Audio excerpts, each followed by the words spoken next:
আসসালামু আলাইকুম। শুভ সকাল। তা ভাই বোনেরা, কেমন আছেন আপনারা? সবাই নিশ্চয়ই ভালো আছেন। আমিও ভালো আছি আল্লাহর রহমতে। আমি আজকে সকালবেলা চড়াতে আসলাম। সেই আপনাদের আগেও দেখাইছি, আবার দেখাচ্ছি। সেই সয়াবিন, এই যে সয়াবিন দিয়ে মুরগির মাংস, সয়াবিন দিয়ে মুরগির মাংস রান্না করব। আমি মশলাপাতি সব নিয়ে নিছি। এখন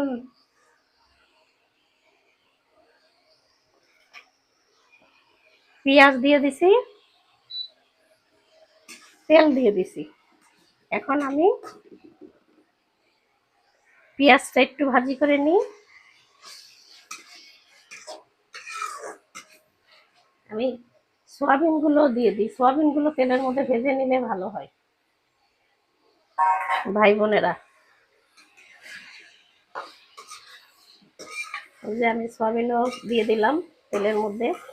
আমি সয়াবিন গুলো আগে একটা এই গরম পানি করে ভালো করে ধুয়ে নিছি, ভিজায় নিয়ে পরে এইভাবে চিপড়ায় চিপড়ায় পানিগুলো ফেলে দিছি। আগে আপনারা যদি রান্না করেন তো এইভাবে সয়াবিন আগে ধুয়ে নেবেন।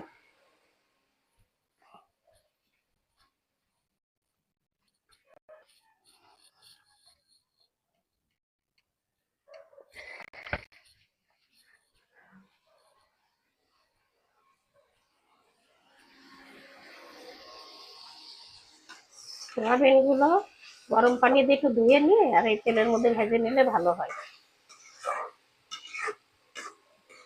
সয়াবিনে অনেক প্রোটিন আছে, আর সয়াবিনটা কিন্তু মাংসের মতনই লাগে। আপনি যদি রান্না করে ভালোভাবে এইভাবে খান তাহলে মনে করবেন যে এটাই মনে হয় একটা মাংস।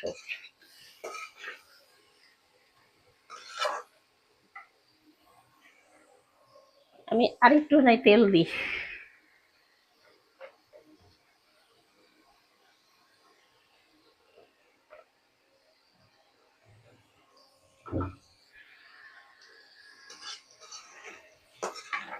আমি এখন সব মশলাপাতি দিয়ে দেবো।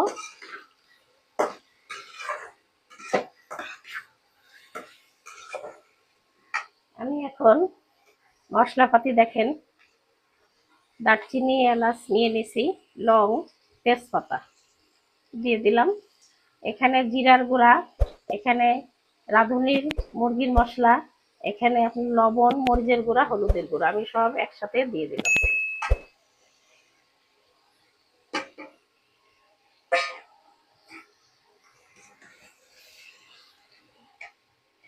আমি এবার একটু পানি দিয়ে দিই, তলায় লেগে যাচ্ছে তো, একটু পানি দিয়ে দিই। এবার আমি দিব আদা রসুন বাটা,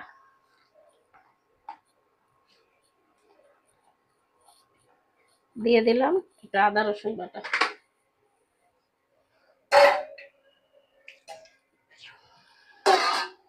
যেই বাসনে মশলাটা ছিল আমি ওইটা বাসনটা একটু ধুয়ে মশলাটা দিয়ে দিলাম। এবার আমি মুরগির মাংসটাও দিয়ে দেবো।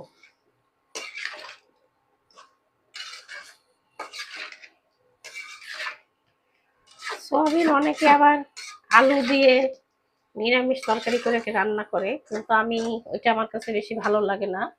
সয়াবিনের একটা গন্ধ থাকে, সেজন্য আমি মুরগির মাংস দিয়েই রান্না করি বেশিরভাগ। আর না হলে গরুর মাংস, মানে যেটা ভুনা করি, যেই মাংসটা আমি তার মধ্যে দিই। এর মধ্যে দিলে হয় কি একটু ভালো লাগে, মানে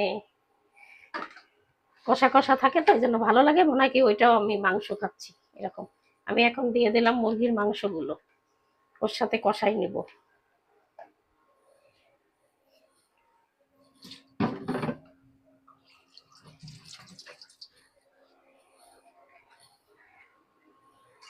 আমি এখন মুরগির মাংসগুলো দিয়ে ওর সাথে কষাই নিব ভালো করে। তারপরে পরে ঝোলের পানি দিব, তখন আপনাদের আবার দেখাবো। এখন আমি ঢাকা দিয়ে দেবো নাড়াচাড়া করে।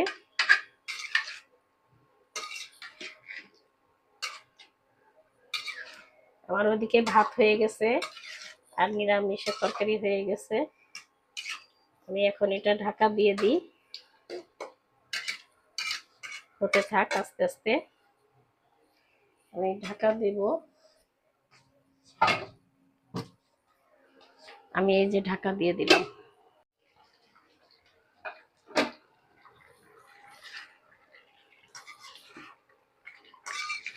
আমি অল্প একটু পানি দিছিলাম কিন্তু অনেক পানি উঠে গেছে। আমি তো এখন ঝোলের পানি দিতে পারছি না, এত পানি। এই পানি কখন শুকাবো আর কখন দিব ঝোলের পানি।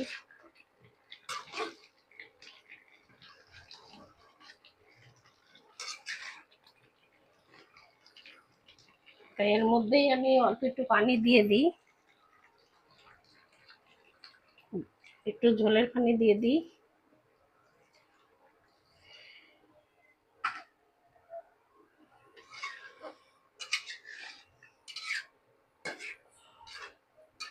আসলে গ্যাসের চুলা হলে তাড়াতাড়ি হয়, কিন্তু এই চুলায় সহজে হতে চায় না, পানি শুকাতে চায় না। রানটা একটু তলে দিয়ে দিই, না হলে মাংস। তা এখন এইভাবে থাক, আর একটু পরে হয়ে যাবে। আমি এখন ঢাকা দিয়ে দিই আবার।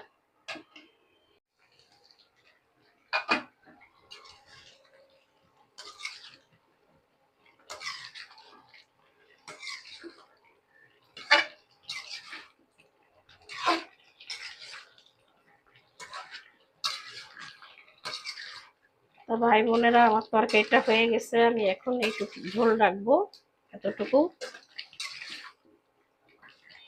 এই যে, আমি আগেও দেখাইছি আপনাদের, এখনো দেখাচ্ছি। আপনারা সোয়াবিন দিয়ে এইভাবে মাংস রান্না করে খেয়ে দেখবেন, আশা করি ভালো লাগবে। এবং সোয়াবিনও মাংসের মতন প্রোটিন পাবেন। আমি এখন নামিয়ে ফেলি। এই যে আমি নামিয়ে ফেললাম, তরকারিটা হয়ে গেছে। আমাকে লাইক কমেন্ট শেয়ার করবেন, সাবস্ক্রাইব করে দিবেন, আমার পাশে থাকবেন। আল্লাহ হাফেজ।